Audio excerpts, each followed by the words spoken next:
Alright, and welcome back to another Conquest Corner. On this episode, I'm going to be going through, or starting, the unit reviews for all the different regiments for the Sorcerer Kings. So keep in mind, this is for Conquest Lost Argument Kings from Parabellum Games, and this is a new faction that starts dropping in like a month. So they get some releases early part of the month, some releases later part of the month, and the rest of it, we just personally don't know when. At least no one tells me anything. So the way I thought I would do this, I didn't want to do them all at once. I think that just, one, that would be a very, very long video. Two, I tend to talk for quite a bit on things, even if I think it'll be short. And knowing that's the case, if I try to do this all at once, I might be sitting here for multiple hours and might be recording more tonight or some other things. So I wanted to break this apart. So the way I thought I would do this is I would do this in three pieces. So this particular video is going to be related to the units that are in the starter box. So we're going to be taking a look at the two different Efreets, because you could run them as either one, the Ghols and Rajakur. The next video will be about the releases that will come out later in the month. So that's going to include the Rakshasa, and I think it's the two Dingens as well, the other ones that are being are supposed to release. After that, there'll be a third video related to all the different other units that we haven't discussed yet. Now, I already did the characters, so they have their own thing. Now, obviously, we'll talk about how the characters work and interact here, and especially in this one, we'll go through a little bit more detail as well, again, with the Raj, because that's the only way you're going to be running this. But we talk about other units. We'll talk about other options and possibilities and who you may want to run with them and all of that. Keep in mind, if you're looking to pick up this or any other Conquest whatsoever, that we do have a discount code for you. It is below in the show notes.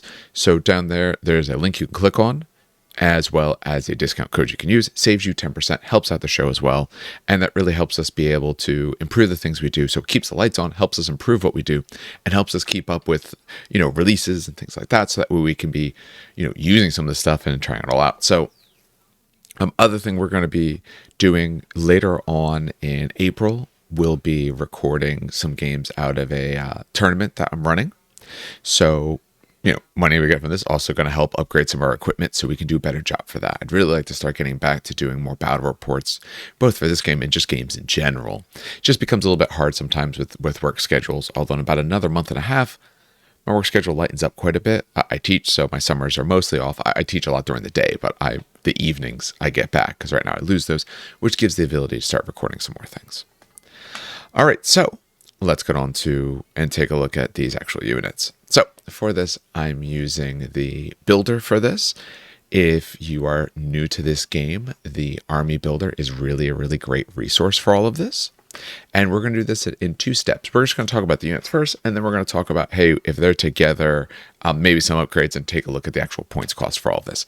But right now, I'm doing it just from the preview side rather than the army building side. If you are new to any of this, if this is the first army you're getting into, I will do a short explanation when we get to that point of how you actually put a list together. So like I said, all these units we're talking about, we have to keep in mind that they go with the Raj. So I just want to talk about them very briefly. All of them have Arcane Conduit. So I said, when the regiment the character's in activates, if they're on objective zone, get one extra ritual, so you can help get your ritual faster. He has Flurry, so he is getting his rerolls. So notice it is a stand, so it's just him. He's a wizard, so he's going to be casting some spells. He is both Born of Air and Flame, so he has both rules. That means if you do build out in the future to be bigger army from here, when you're born of that type, when you are cast a spell by that type onto you, you heal 2 wounds. Since he's both, you can get extra heals. Essentially, cast anything on them. And a lot of his spells target himself or his unit. So Molten Blades gives that unit cleave and deadly blades. Conflagration, friendly regiment or character stands that are wizards may immediately perform a free out-of-sequence spellcasting action. That's not going to help so much right this moment because we're looking at a smaller thing, but hey, it does become bigger later. Storm's Wrath. Target the enemy treats the zonal terrain as perilous, so they might take some damage. And Windkiss Blades. It is range self, so it's your own regiment. Gains counterattack and parry. So those are the spells you're looking at. Remember, he is both schools, so he can cast either one. And then he has his particular rituals. We'll talk about some of his rituals when we actually build out the list to talk about, like, when you're first learning the game, which ones you might try to go for. I'll talk about his other pieces later. I want to start, we'll start with light and we'll work our way up. So we're going to start with the Ghols. It might be Ghouls. Gauls, I'm not sure which way they actually are pronouncing it. I'll go Gauls for now, but maybe it's more of Ghouls. But I think Ghouls should be double O. Again, as always, if I do mispronounce some things, I apologize for that. I am trying to pay attention when people tell me how some things might be pronounced, but that's all right. So this is your light unit. They're 110 points for 3 stands. Remember, you always start with base 3 stands if you're a regiment. You are at move 6, so you're a little bit faster than the typical sort of infantry. A lot of infantry are closer to the 5. Some of them have 6, but a little bit more to 5. Your violent clash are both 1s. You're 110 points, so you're pretty cheap. You are 7 attacks, though. So you are a buttload of attacks. They do have a leader, so one of your stands, your leader stand is obviously 8 attacks, and you have a standard bearer built in, so you're also unstoppable, and you get that extra bit of move on your second move. You have 3 wounds a stand is the part that hurts. Most things in this game are 4 or more. There are some things at 3. I know the little tiny dinosaur flocks for Wadru, I'm pretty sure are 3, and there's probably some others, but Resolve 2, Defense 2, nothing to write home about, but for as cheap as they are, not too bad. Evade 1, so they'll at least always have 1s. A few things they have. They have Elemental. So this is a new rule for the army. We've talked about it before, but I do want to keep going through it since these are brand new in case you didn't watch my other videos. If you didn't, please do watch them, but just in case you didn't. So if the player in control of this regiment with this special rule, so if they're Elemental, activate a ritual command card in the previous draw command step. So if they just did a draw command card, this regiment gains the following. They get a free additional action. It follows all the normal rules. So remember, your normal rules are essentially that movement you can do twice. You're not allowed to attack in close combat twice. You're not allowed to volley twice. Not that they can volley. You can inspire twice. And essentially, move is what you can do twice of. So this does... don't worry about the character part because you're not allowed the characters in this unit. So them being elemental does mean that if they just had a ritual card go off, you now have 3 actions. You could now potentially move, charge, and attack. Quite good. And they're going to need it because they don't survive very well, as we see. Other things that have Bloodlust. Bloodlust is a fun little rule. It is both good and bad. For them, I think it's probably more bad than good. There's one way in which it's good, and we'll talk about how that can work, but I think it's super, super niche. So when we take a look at these then, if you have this, you may charge the round you come in off of the board. What helps is these guys have Vanguard, which gives them a free move. So they potentially could move, charge, and then attack, because the Vanguard would give them the move. So you can charge coming off of the board edge, or sorry, off of coming in the game. You could be from the flanks, which you'll need to be. The other thing, though, is when you do an action, unless you're already in combat, you roll a d6. It's a morale test. Or a resolve test, I should say. If you're no more than your highest resolve characteristic, you pass, do what you want. If you roll over your resolve, then if there's an enemy you could charge, you must charge. If there's an enemy you see but are outside charge range, you have to go right at them. And if you can't see enemies, then you have to go towards the opponent's board edge. Now, these guys are light, so they're not grabbing objectives anyway, so you're not as worried about them being like pulled away of objectives. And as we said before, one of the rituals puts bloodlust on an opponent, which means you could be pulling some of their mediums or heavies off of the objectives that they were trying to hold to score out on you. However, this does mean that your opponent can sit, say, right at 6 inches and make an exceptionally tough charge for you. You're unstoppable. 2 dice, maybe hopefully you get a 6. Or they sit just outside of charge range or a bit too far out of charge range and they pull you forward. They put you in a bad position, so they pull you forward so that way they can get a flank charge onto you. Something like that could happen. Keep in mind that your base resolve is 2. I think you have to run these guys in bigger units. So let's assume it's a 3 or a little bit bigger. That's still only 50-50. And if you happen to be smaller, now you're looking at like 1/3 of the time you're doing what you want. Otherwise, you're just kind of pushing around.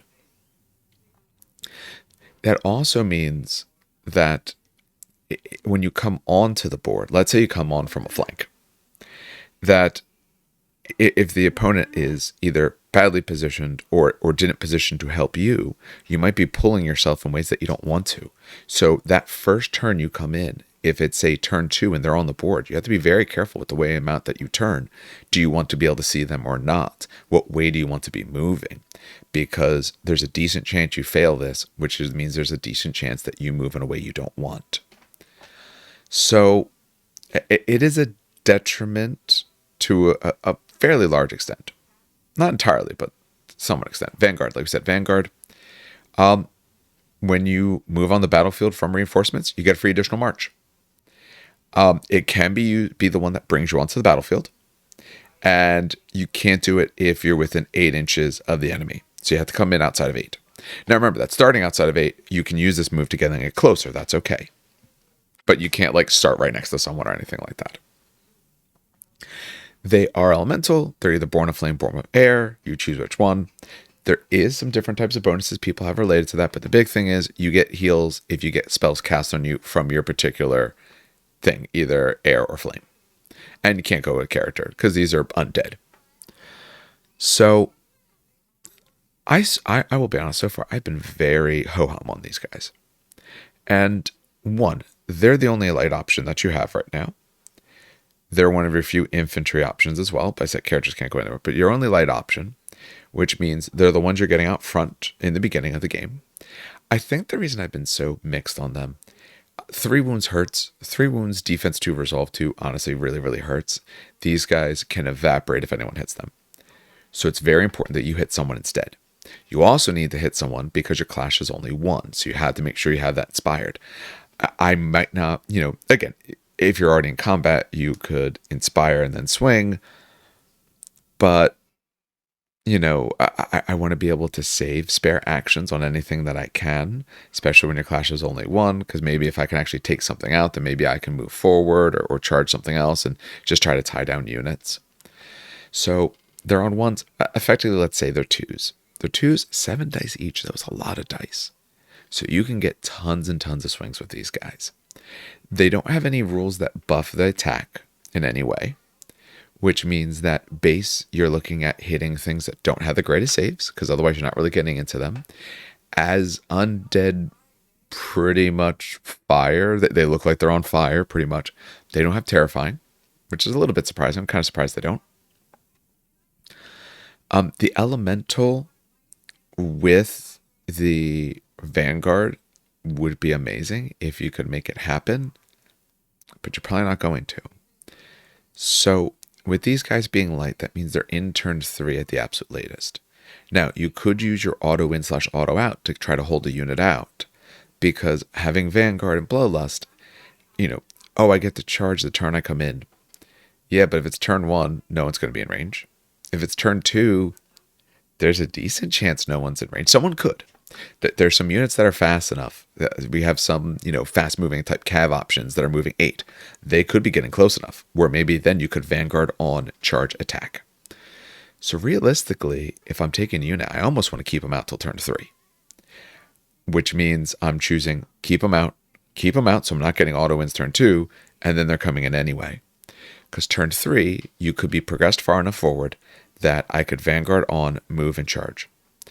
The elemental rule early in the game is just not going to happen. You are not getting one of these things to go off in, first turn, first 2. Maybe there is ways to probably get it in the first 3 turns, depending, maybe not in a very small game, but a full game you could, which means they could get the extra action. So you could Vanguard on, move again, charge, attack. So that now can help guarantee that you're getting what you want. You can really cover some distances. You can really tie some units down. But that might just be like trying too much for something. That might be, you might not be able to make it happen. I find for myself at least. Now, if anyone has thought of great and wondrous ideas, please put them write some comments and all. Currently, I do like them. I like them because, one, if you're playing this army, they're in the box, you're going to get a bunch of them. They're not a dual kit, so you're going to have 6 stands of these guys. So I think you can make it work. I think a fairly good way to start this faction for what's available now might be 2 starters, if you really want to get to the 2K. I'll talk, maybe after we go through the units, what my current thought of a very fast the start the game 2K list kind of looks like, and then where I branch from there just to kind of get going.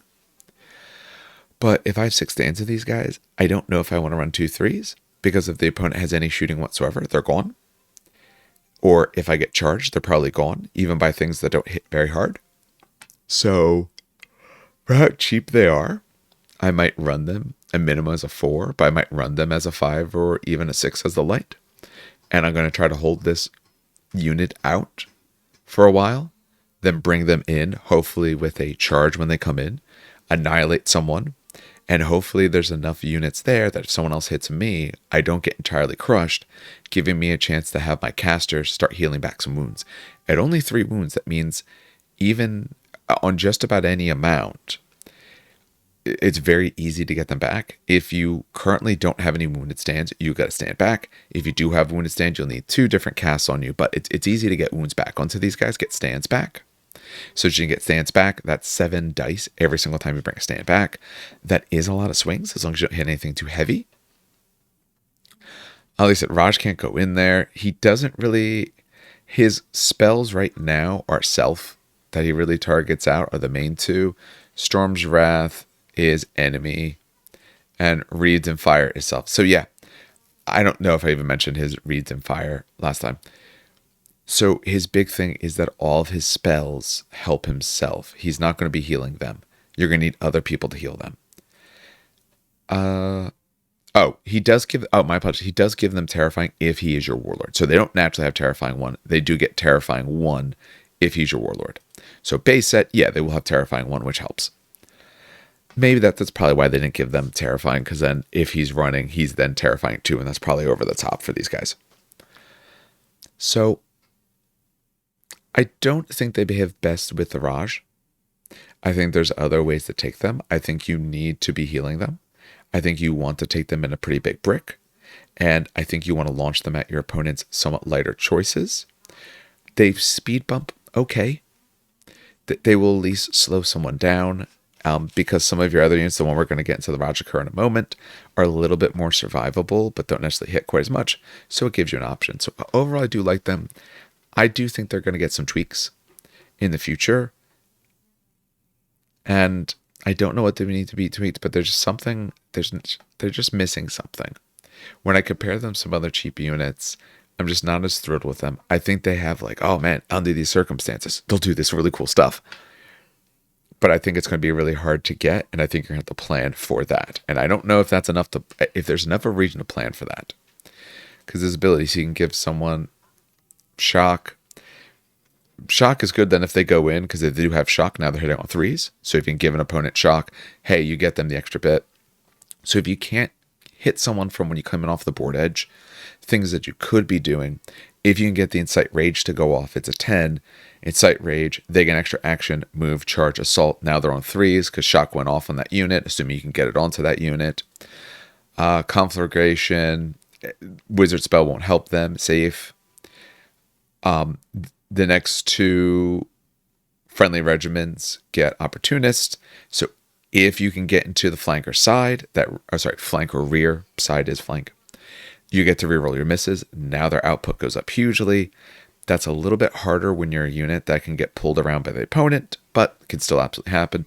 And Spiceful Winds is March +2. The March +2 part really probably helps, because then the opponent won't be able to charge you the way that they want. They want to charge and attack. If your charge range is your move +2 and they're out of that range, they're not getting it, and maybe you are. So that's probably the one that helps them the most. Then you can't be charged, and you get the charge instead, and you get the other extra action, so you can get a guaranteed charge because you could move up first. So overall, that's my thought on them.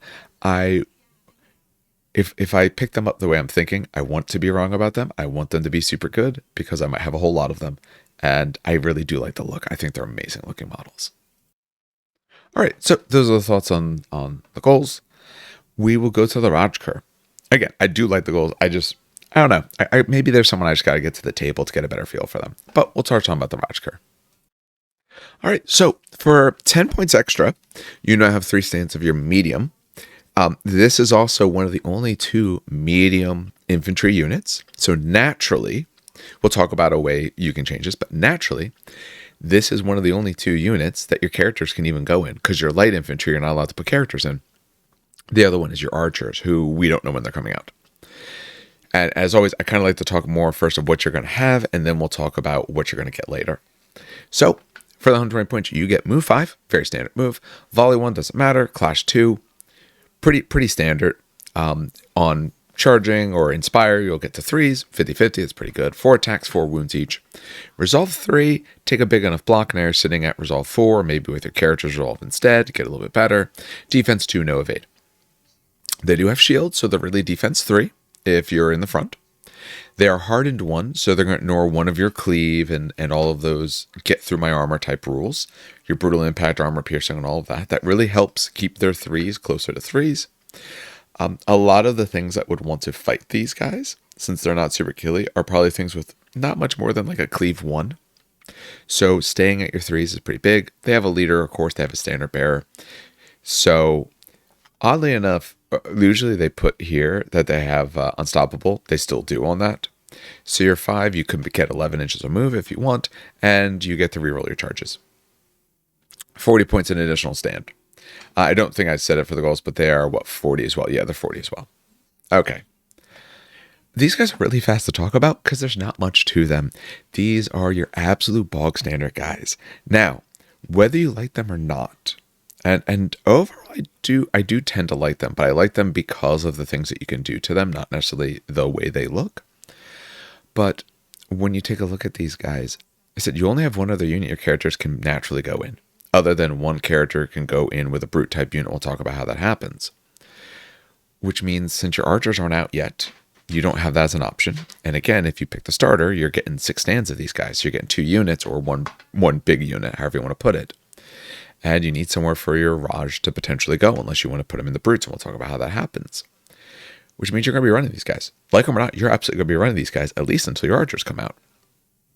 So what do you really get? You get a pretty cheap package. If we compare for base infantry and a lot of other units of, say, mediums, these guys are on par, maybe a little bit cheaper. They have less in way of rules. And I could be wrong, but I think when they do new armies, or they do something like this, I think they intentionally do keep it a little bit light on certain things. They don't want to suddenly overpower it, unless they're thinking just the combinations with the rituals and what these characters can do to these guys ups them so crazy much, because they just don't have very much to them. I do think their Clash of 2 is fine, becomes a Clash 3, like I said, 50-50.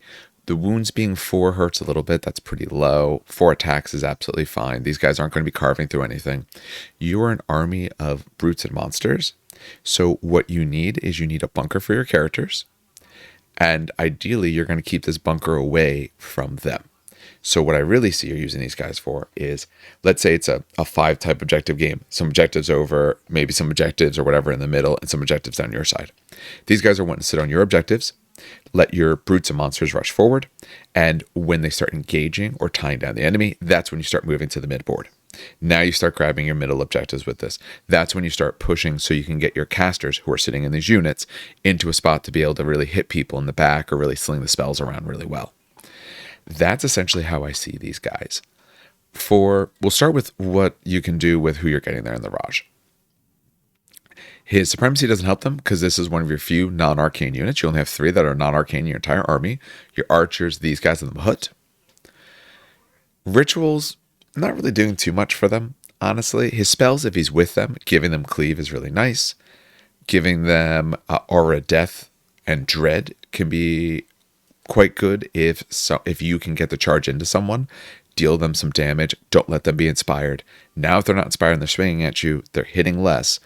You have hardened with a defense of 3 into your front. They're not getting as much through. Your resolve of 3. His resolve is 3. You'll then have at least, say, 4 stands. Resolve 4. Now you're sticking around. Now you're actually surviving. So Wreathed in Fire is actually really good for them. Unfortunately, the unit he gets both Born of Flame and Born of Air. So they will get heals off of that. Again, they're 4 wounds. So if you have full stands, +2 get you another stand back. So it's easy to heal back full stands if you're not partially injured. He has flurry, but the flurry is only for himself. Unfortunately, he doesn't give it to them. And like I said, he has Arcane Conduit. So if you're on an objective with your regiment, you get extra ritual markers. And these guys want to sit on objectives. That's what they do for you. So I think they're decent. I don't think they're exciting, but I don't think that's a problem because so much rest in your list is exciting. You need something that's going to be reasonably cheap and is going to score you your points while you go out and try to stop the opponent from scoring theirs. If you are taking him just base, you're going to put him in here. For any of the extras that you might do, no, I'm not worried about any of the banners really. Yeah. Or in terms of to help them, some of the banners will be helpful in general, but in helping them, again, the dancing scimitars I think is great just to be able to pop some damage out. For his arcane, it doesn't really do that much. The scaling on that trend could be good, but I'm not, again, if he's your only person, maybe you put that on, but I'm not too worried about that in general in terms of what will be helping them. Giving them the best money can buy, giving them an extra hardened, so now they're hardened 2, so they're almost always on their 3s. Again, there's some things that have a higher brutal impact or cleave than that, but most stuff doesn't. So you're always on 3s, which is pretty good stat. That would probably, if I'm going to do something, is probably that. Unless you really want to try to heal it back if you got a big thing for elemental feedback, but even then, you're already getting the healing no matter what you cast, so I'm not sure if you're really worried about doing that. Yeah, no. I would probably, if I'm going to put him in this unit, take best money can buy. For 30 more points, this unit is much harder to shift. I'd probably give him like a 4 block. That way, him in a 4 block, now you're going to survive out, and you can heal easily enough because a lot of your spells are ranging on yourself to be able to buff them, that you will keep up with fights. For other characters, just to talk about them briefly, having a Sidar, I talked about this when we talked about Sidar, but the Sidar, they're, I forget if it's a special rule. Yes, it's a special rule. I can't remember if it's Draw Event or a special rule. His special rule is your friendly infantry regiments that are not elemental, which count these guys. Their command stance card is 2 more for objective zones. That means your little 3-pack's now a 5-pack. That means now they can fight off opponent skirmishers that were just trying to stop you from getting points. They're usually little 3-packs themselves. But since you're 5, you're taking it instead. Even if you were to lose a wound, you would still be able to take it because now you're sitting on 4 to their, say, about 3. So if you happen to have a Sidar, that's a really good upgrade for these guys. That just ups their viability pretty big. That's probably why they don't have as many rules, because you have little bits like that you can do. He gives unyielding, but that's fine. They already have things like that because... Well, no, so my apologies. They don't already have something like that. Unyielding is the opponent can't take the objective zone. So more objective things if he happens to be in that unit at all. For the other 2, I don't think they do anything too special for them. Their their rituals can. So some of these other rituals really do. Took a quick look through the other 2 for their different rituals.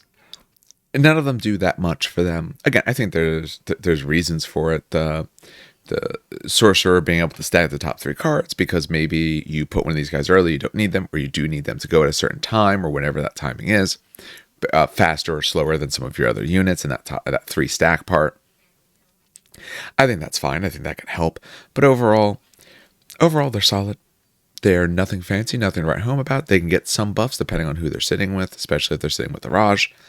But otherwise, they're going to just take your objectives. Like I said, keep them in the back, take your points, then slowly push them forward when the time is right. All right, that gives us the Rajakur. All right, now we are on to the last part of this box, which is the Efreet. So you do get 1 set of Efreet. You get 3 stands of them.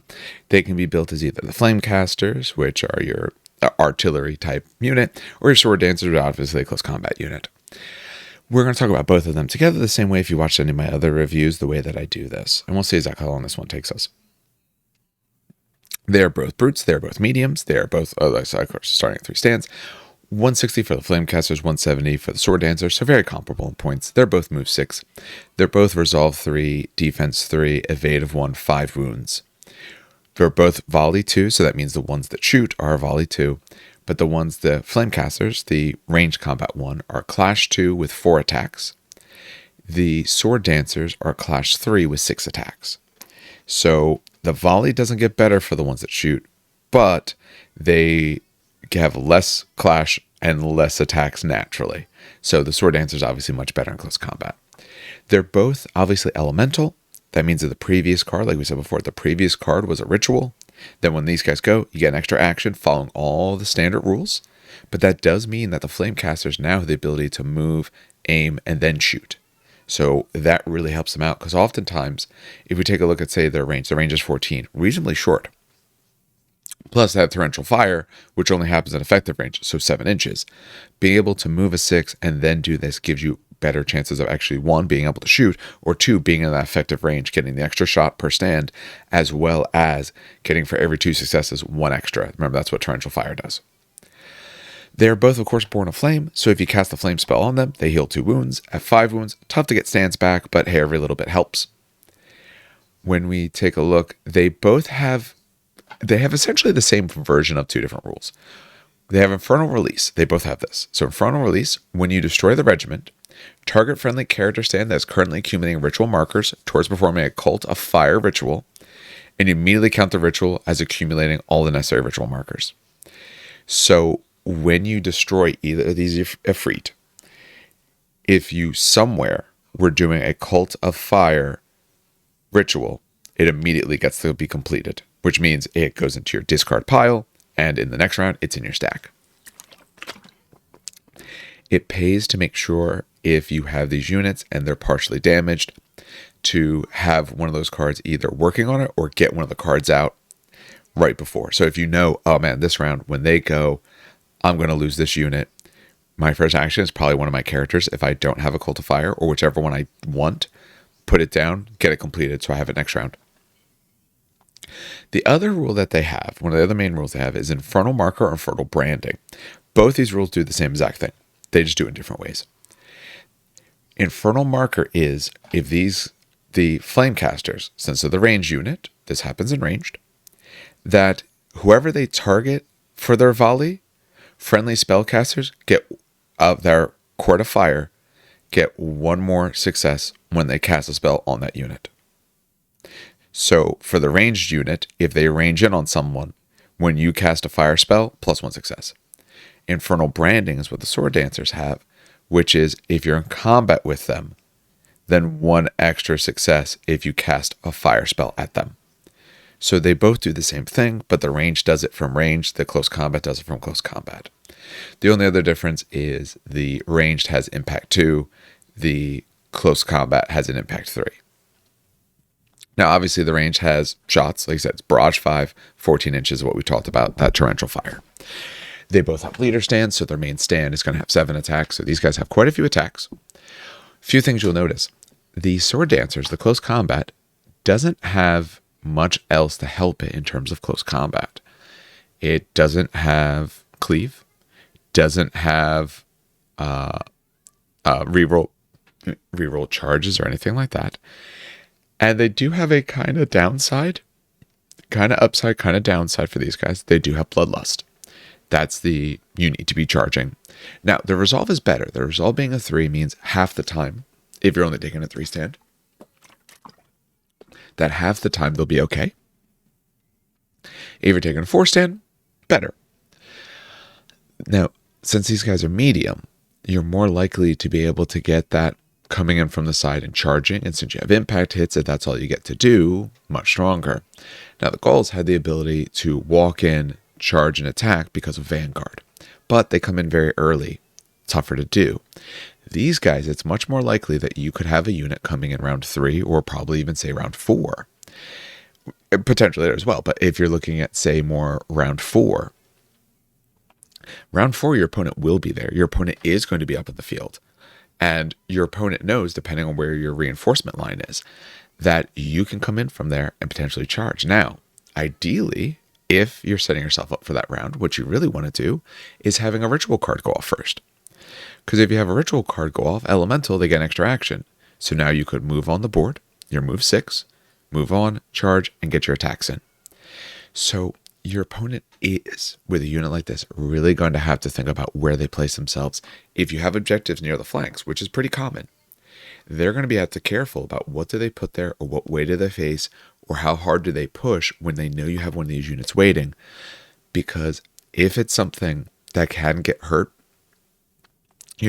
reasonably easily, so something without tons of armor, or something out without the exceptionally high resolve, so something that can realistically be injured, that between your impacts and your attacks, you could really do tons of damage to them. This only gets better when you think about some of the other abilities you could have. You have rituals that let you be shock. So that means now you're on 4s for your impact, and for your attacks, you're on 4s where you're rolling 6s. You have some that remove the opponent's their draw events. So the thing that might have made them much more defensive, now they don't get. You have things like you can put bloodlust on your opponent, so that pulls them more forward, gets them into a better range, so that way my sword dancers can hit them. So you have some options now. So the sword dancers are really exciting, I think, for those purposes. That bloodlust, I think, will help them. The fact they're coming in later means there'll probably be an opponent, even if they can't attack someone that round, there's going to be someone they're going to want to go towards. You do have the problem of getting forced to charge when you don't naturally have a reroll. So that part is pretty rough. So be careful of that. Your opponent, make sure going forward just enough to sit you at 6 wouldn't be advantageous for them, if you can help it. Now, at least you're 50-50. So if you make that, you don't have to charge. But you're still 50-50. Half the time you're going to have to charge, so there's still some issues like that. Luckily, the Flame Classers don't have that. They do have a range shot. Like I said, it is a pretty short range, though. So they're going to have to get pretty close. And both of these are 50 points extra for additional stands. So you're now getting above 200 points to really take them the way you want. 3-pack of the shooting, I think, is fine. The Flame Casters. For Sword Dancers, I probably want to get to 4. Just because for combat units, if someone charges me, I want enough left that I still have maybe 3 stands left when I get to swing. Being able to range, get auto successes on your fire spells is rather good if you're casting them. There's not tons and tons that I think I'm so worried about with that, but it does help.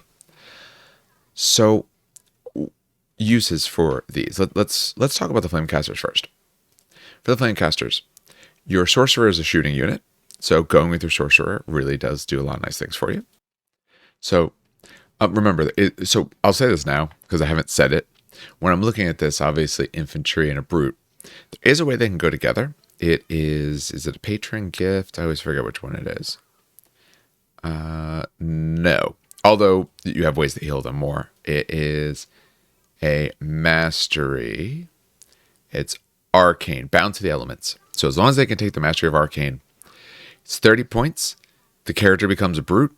And if they're fire, they go with Efreet. If they're air, they go with Djinn. So your character could go in here. Not a bad spot for a Sorcerer if you're taking it that way, because the Sorcerer now adds to the barrage. Same exact distance, different amount of attacks, but does fit into that as well. These guys could be sitting on an objective. Hey, you're sitting there with it. Arcane Conduit's going off, so you're getting more. And the rituals are helpful that you could have for that. I don't know if the rituals are helping them quite so much, but maybe they don't need it.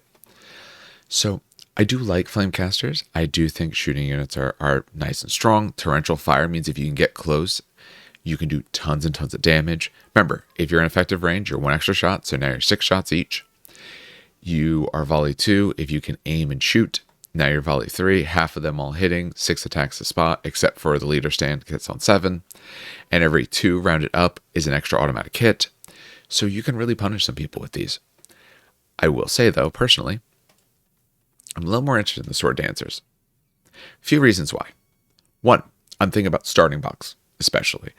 Some more weird lists are going to come out in time, and once these guys are out for a little bit, I do want to do another video related to list building, a bigger one once things have kind of shaken out. I think it's a little early for that now.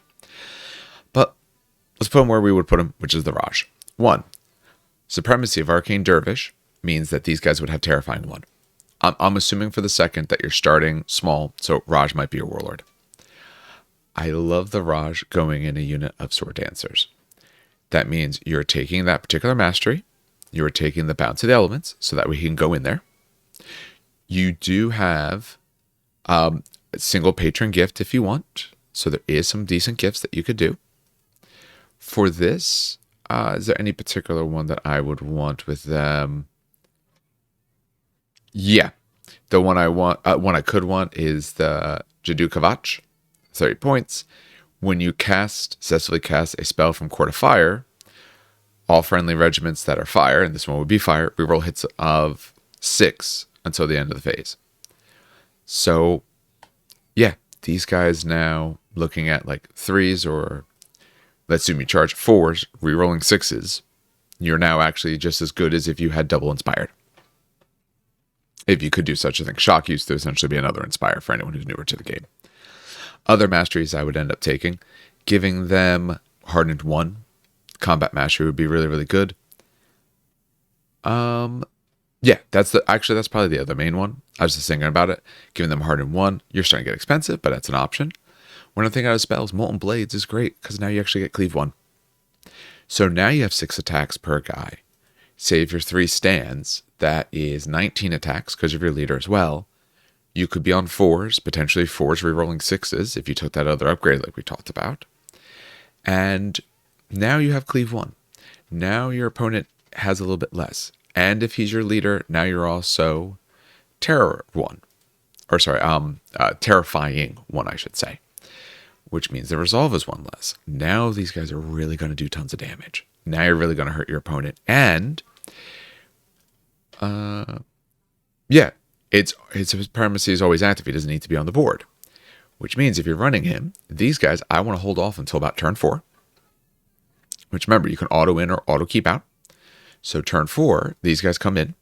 Hopefully, assuming it's a big enough game where you have at least some other character in there, I can get that extra action. So I can action charge. Action charge attack. With some of these things, I can do quite good. Now, I wouldn't necessarily have his spell on at that moment, but so be it. The next round, I will have his spells. Or, if you're not doing it that way for his particular unit, he can be buffing his own unit, and then a different unit, Sword Dancers, does all of that. For other spells, of course, Wreathed in Fire, giving Aura Death and Dread. Always very good. Remember, he is both types, so he can use both types. Storm's Wrath, don't really care about. Wink His Blades. Parry and counterattack, no, I'd rather have Molten Blades. I'd rather the Cleave. That's much, much better to me in general. For at least for this unit, for what I see them for. So if you're willing to spend the points, he can go in this unit. If not, he doesn't really help them so much. I still like them for the moment. I like them more than Sword Dancers. I think what you need from starter box type of things, you need something to be able to go up and punch someone in the mouth. Shooting unit is great, but if they have a decent save, you're not really cutting through them. 14 inches is very close. Yes, they do impact as well. Yes, they do attack, but they have less attacks. They have less clash. They're not going to be able to fight quite as good if you're taking the Flamecasters. How to remember the name. So for me personally, out of the box, the first set I would build would be Sword Dancers. Absolutely. If the Flamecasters were like 20-some inch range, I would do Flamecasters because now I'm hitting you from much, much further. But with their range, I want Sword Dancers because I want something closer. The Bloodlust on them is fine because they're more wounds, more defense, better resolve. They're more survivable in general. Not having reroll charges kind of hurts, but that's all right. Taking a look at other spells. If you're in a bigger list, you have Maharaja. Homing Winds to let your Flamecasters get to reroll their failed hits. Very, very strong if you get that to go off. So that would really help them out. For your Sorcerer, lowering someone's defense is really great for either one, but especially if you end up having that Cleave in there. For your Sword Dancers, that means they're at -2. But even if not, That really helps out. The other bonus is against for air, but these guys, only if you have the Raj in there would you count as air. Extra for season objective zones, that's fine. Okay, it's good. I'm just thinking about things that absolutely 100% help these guys. Exactly. You can give Unstoppable out. And must reroll. The enemy has to reroll the charges. So Court of Air has a way to be able to get it onto these guys. You need to put it together correctly, but if your opponent is being clever about the range that they sit at, so you know they're sitting at the 5, 6 or so inches away from you, so they're trying to goad you into a charge or potentially bloodlust into the charge. If you have a sorcerer, casting that spell onto them at least gives them a much better chance of actually making the distance. So that is the two different Efreet units, at least as we see them now. All right, what I thought I would do now is just kind of talk about the sort of initial list. This will go pretty fast because there's not much difference, but I want to talk about what it looks like, the way I would build it, what I'm thinking of, and the way I would expand it out from there. So for the Raj, and this, for anyone who noticed when we used to do why you should play a certain faction, this kind of covers that a little bit. I'm still going to do that for one of these for this faction, but that I usually do more of list build ideas. And right now, I just want to see more units before we talk about the different list builds. There's not a lot in terms of what we call legal play. So we are taking the Raj. We're obviously going to make him our warlord to start with. I said I'm taking him with Bound to the Elements at minimum. I want him to go into Sword Dancers. So we got 3 Sword Dancers.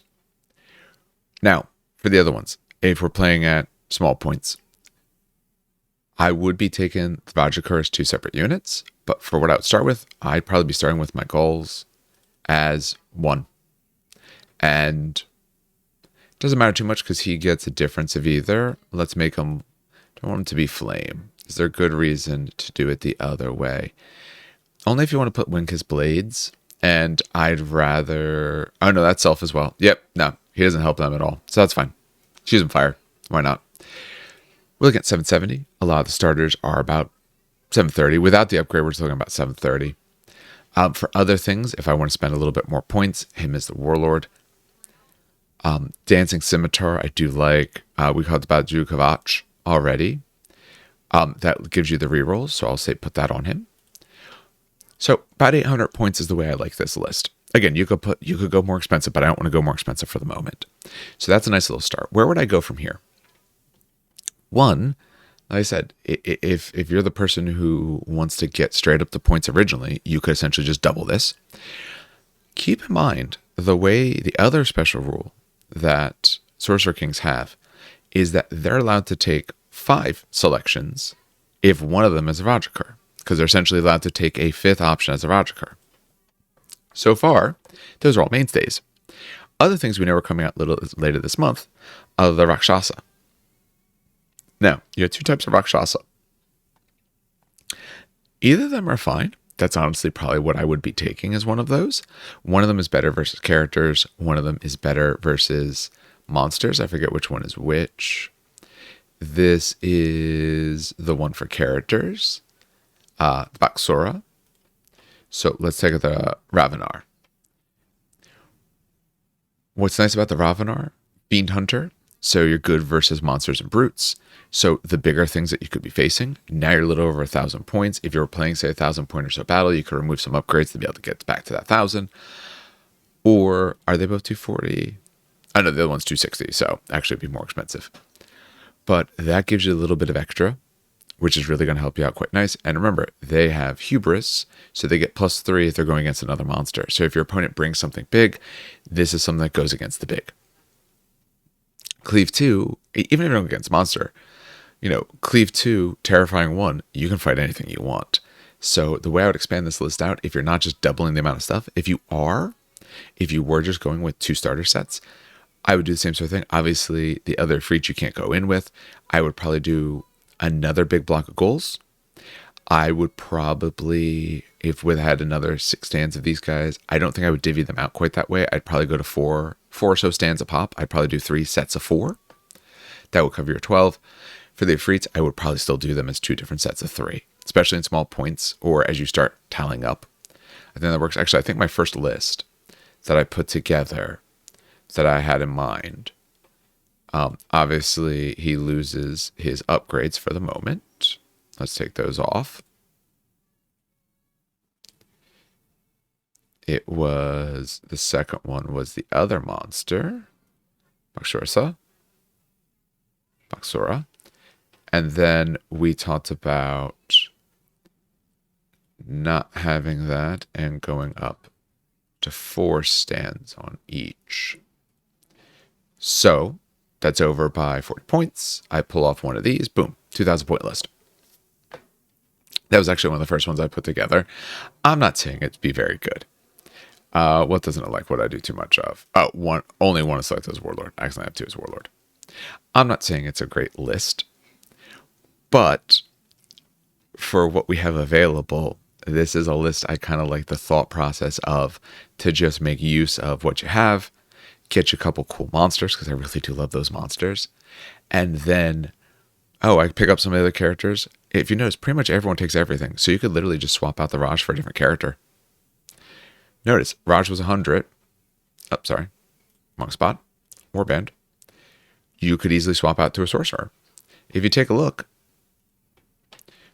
Sorcerer, you still have those main 2 choices, which you're taking enough of. You are now getting some restricted, but if this is a unit where you took, much like you did for that Warband copy 1 there, you took a unit, this, you could still take the Efreet, and you could still take one of your Rakshasa.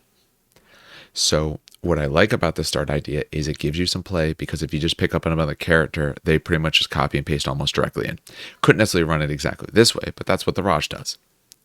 So same thing is if you take a look, he's a little more expensive, so pop down 1 set on one of the Ghouls. If you want to get some upgrades, turn those Ghouls to a 5-pack. Hey, you're a 5-pack. I got spare, because of this is over points. Yes. I got spare 40 points. Hey, now this Raj or this Sorcerer can take some upgrades. And maybe if I'm actually taking it with a Sorcerer, maybe I swap out from Sword Dancers. Maybe now I swap out to the Flamecasters. So, again, I'm not saying this is like amazing, but I like this as a starting thing, because I can just pick up some boxes, get some big monsters. All right. So that gives a little bit of thoughts on list building. Again, I like weird lists. So whether that's good or not, I don't really care. Early on playing this, I don't care if they're good or not. I care, are they fun, interesting, and do they make a good game? You can play a really good game with really bad lists. You can play a really good game or a very unfun game with a really good list. So as long as me and my opponent, because again, I'm not worried thinking about crazy level tournament play. As long as me and my opponent both know that we're going into this to have some fun and test out some weird stuff, do it. For these guys, for right now, proxy them, put a big old base down. There's plenty of ways you can find for just making bases online. Like I said, I have an FDM printer. I'm printing some stand holders right now. I'm going to print out some big stands. Boom. Going to call it a Rakshasa. Rush it. See what happens. I would absolutely strongly suggest people to test things out. I know there's a TTS mod for this game as well. I don't know if they have them on there, but you could always just run a different faction on it, call it that. Try out some things, see what you like, especially because by the end of April, you're going to have both Dinjin choices and you'll have both Rakshasa. So you'll have a decent amount of lists to add some variety if you really want. You have all your characters. So you have some options there. All right, remember, if you're trying to pick up any of this stuff, we absolutely have a discount code for you, so you can save 10%. It's down in the show notes below, so please do click on it. Please use it. Like I said, helps you out by saving 10%. Helps us out as well. And like I said, it helps us be able to both keep the lights on for this, to be able to keep up with different things, to be able to upgrade our equipment and all. It's surprising when you get into this, the amount of certain costs that come up, but we're now cost neutral, now going to the plus, which means that we can get things that I wanted us to be able to get, like better cameras for when we do different things. So if you are not subscribed to us, we please do ask that you do. Hopefully you're enjoying the content we put out. Share it with other people, likes, comments, subscribes, all those sorts of things really do help. If you have been really enjoying the content and for some reason you don't want to save money, instead you'd rather just give money, we do have a Patreon as well. Obviously that currently we don't lock anything behind it. I'm going to start locking some things behind it, or just time locking, not forever, but time locking some things just to be able to give a little bit of bonus to our patrons, because we do have some of them, the ones that have been with us, have been with us for quite a while. So I do want to be able to reward those people for helping us out. But like I said, instead, if you'd rather support us just by buying things and saving some money instead, boom, we have that link there for you. All right. The next part of this you should see fairly soon because I actually have the week off, so I'm recording quite a bit this week. Otherwise, Conquest-wise, you'll get through the rest of that this week. I don't know what else we'll have to see. Like I said, potentially have a tournament this weekend. I wouldn't be recording at it, but I might be going to it. If not, in a couple weeks. If you are in the New Jersey area, from Maplewood Hobby, which is Maplewood, New Jersey, on April 14th, which is a Sunday, we're going to be running a 2,000 point Conquest tournament. Painting not required, anything like that. Nice, friendly tournament. If you are anywhere local, come out, play. I will put it in the show notes as well.